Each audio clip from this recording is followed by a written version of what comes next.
Alhamdulillahirabbil alamin. Mari kita lanjutkan kajian kita tentang fikih perbandingan ya, mazhab, muqaranatul mazahib ya.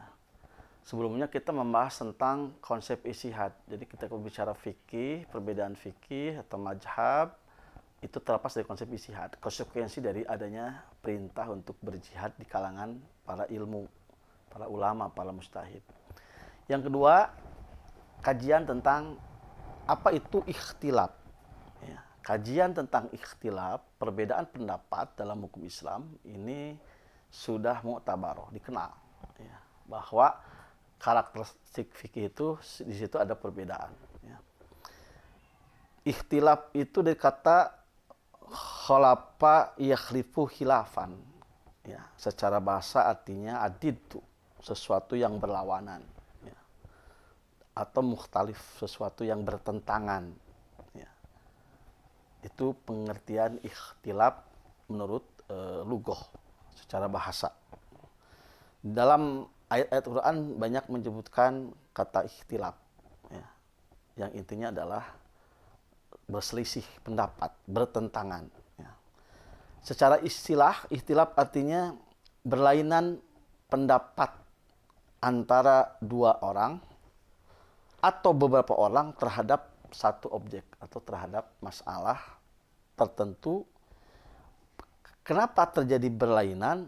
Karena dalam bentuk tidak sama atau bertentangan secara diametral. Jadi bisa jadi perbedaan itu tidak sama atau bertentangan. Ya. Bertentangan, ini halal, ini haram, itu bertentangan. Ini bid'ah, ini sunnah, itu bertentangan. Kalau keragaman beda ya, ini mungkin sunnah, ini mungkin derajatnya wajib, ini sunnah muakkadah, ini wajib, itu ada perbedaan seperti itu. Ini mubah, ini makruh. Jadi pengertian ikhtilaf itu adanya berlainan pendapat antara dua atau beberapa orang terhadap satu masalah. Maka yang dimaksud dengan ikhtilaf adalah tidak samanya atau bertentangannya penilaian, ketentuan hukum terhadap suatu objek masalah. Dan biasanya ikhtilaf ini jangan khawatir masih di ranah furu'iyah, cabang agama, bukan di ranah usuliyah, pokok-pokok ajaran Islam. Ya. Maka lahirlah disebut dengan al-ikhtilafatul fiqhiyah, perbedaan pendapat dalam fikih dalam hukum Islam. Nah, ikhtilaf dalam hukum Islam ini masih bermuara dalam satu pohon, yaitu Al-Quran dan Sunnah Rasulullah. Maka jangan khawatir bimbingan Al-Quran ketika terjadi ikhtilaf bagi orang-orang awam, ya, bagi orang-orang yang memang tidak bisa mengkaji langsung, berinteraksi langsung dengan Quran dan hadis, maka perintah Allah dalam surat An-Nahl ayat 43, pas'alu ahla dzikri in kuntum la ta'lamun. Maka bertanyalah kepada orang yang mempunyai pengetahuan jika kamu tidak mengetahui. Jadi bagi orang-orang awam, ketika dia punya masalah tentang fikih, pemahaman keagamaan, ya tanya kepada ulama, kepada ahlinya. Dan akhirnya ulama yang ahlinya inilah yang melahirkan sebut dengan konsep mujtahid, imam mazhab. Kenapa terjadi ikhtilaf? Ya, disimpulkan setidaknya ada 4.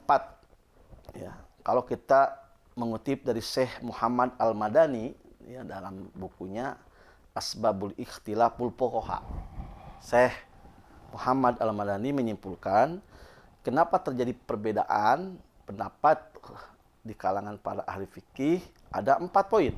Ya.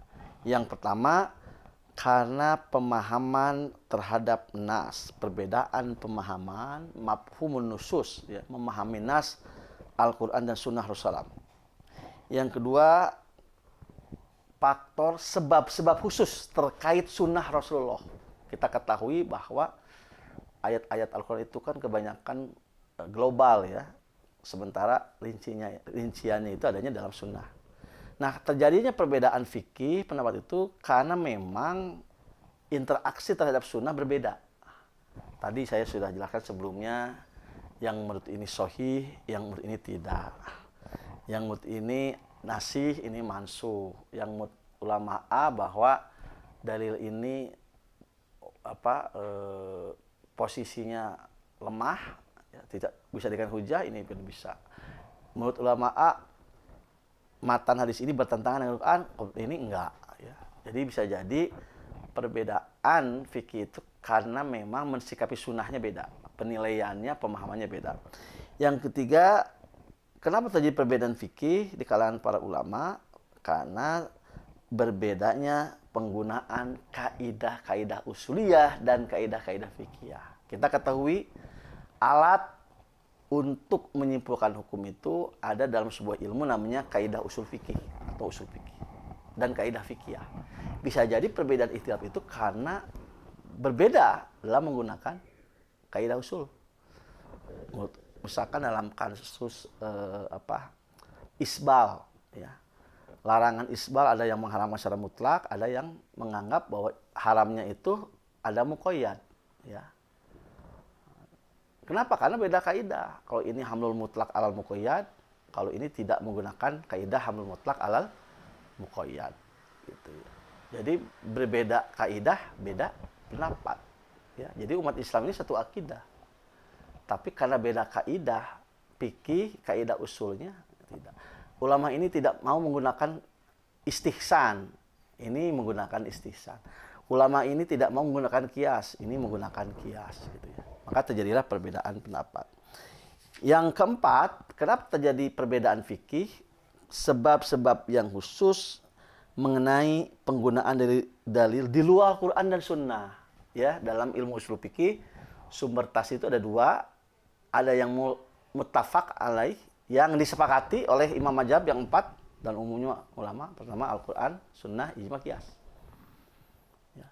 Ada yang sumber hukum yang mukhtalif fiha, yang memang ulama A menggunakan, ulama B tidak. Contohnya istihsan, maslahatun mursalah, ya, al-istishab, qaul sahabi, syar'un man qoblana.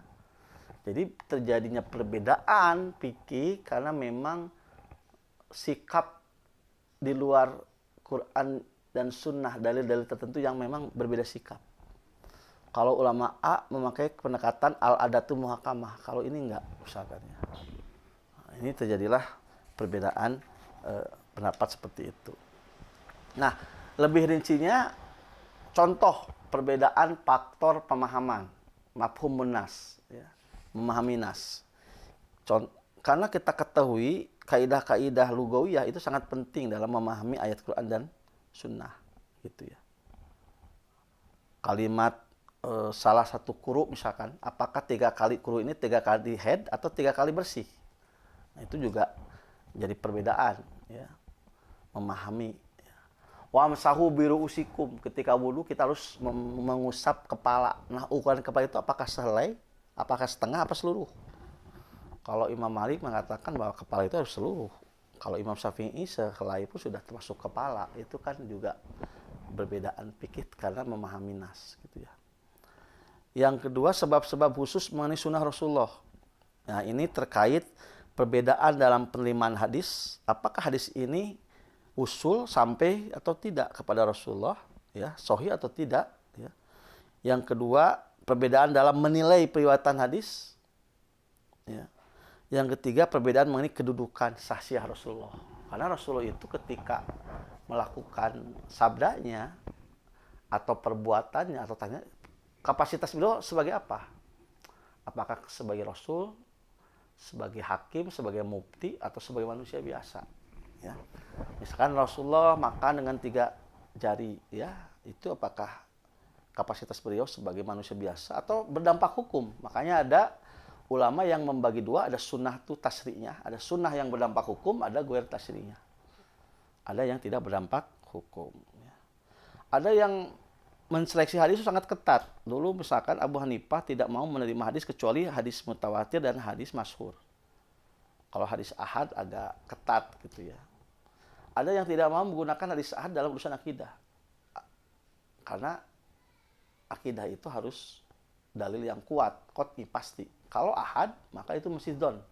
Tapi mayoritas ulama enggak.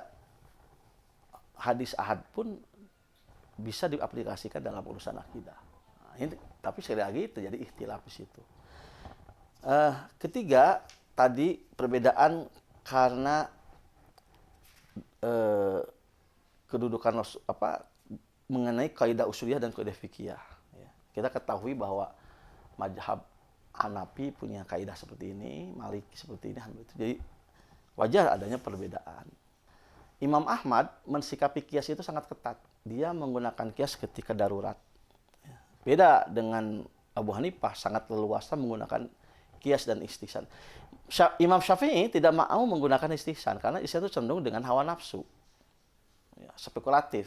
Sementara Abu Hanifah berani menggunakan istihsan karena memang yang dikejar adalah kemaslahatan, gitu ya.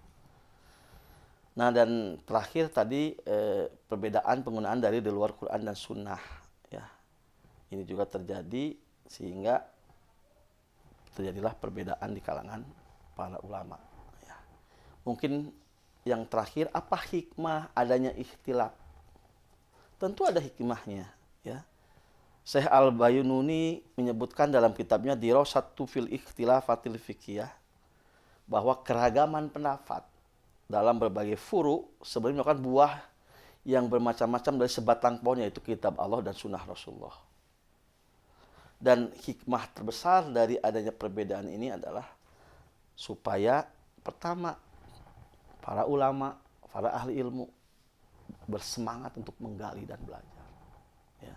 Sehingga dengan adanya istihad, ikhtilaf ini, tradisi intelektual kritis kita itu terjaga. Umat Islam itu agama ilmu, agama ilmiah, ya.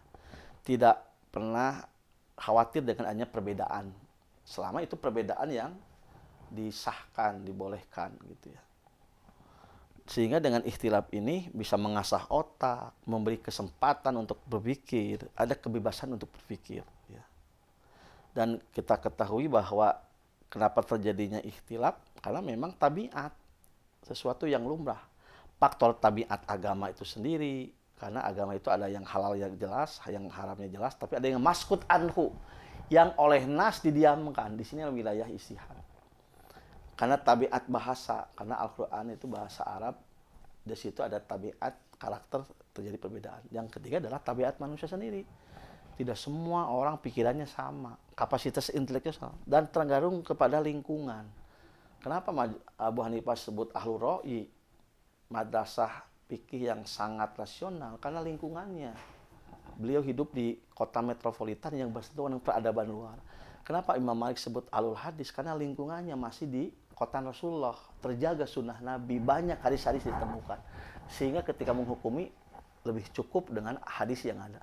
Sementara Abu Hanifah sulit menemukan hadis karena banyaknya pemalsuan hadis, sehingga ketat menerima hadis. Jadi secara tabiat ajaran Islam adanya ruang perbedaan itu wajar, ya. Karena Allah supaya kita berpikir, berlomba-lomba dalam kebaikan dan menguji, jangan sampai perbedaan itu jadi taparuk, sesuatu yang bermusuhan, bercerai-berai. Yang kedua, tabiat dari sumber Quran dan Sunnah, bahasa Arab, memberikan ruang, beda pemahaman. Yang kedua adalah tabiat manusia, manusia tidak sama dalam pemahaman pemikiran. Dan semua adalah dalam rangka untuk menjaga, menggali hukum Islam ini, sehingga hukum Islam ini dinamis dan hidup di kalangan ahlul ilmu dan di masyarakat. Sekali lagi, bagi kita orang-orang yang awam, jangan khawatir. Ketika ada masalah, tanyakan kepada ahlinya. Dan bagi orang yang punya intelektual, silahkan beristihad.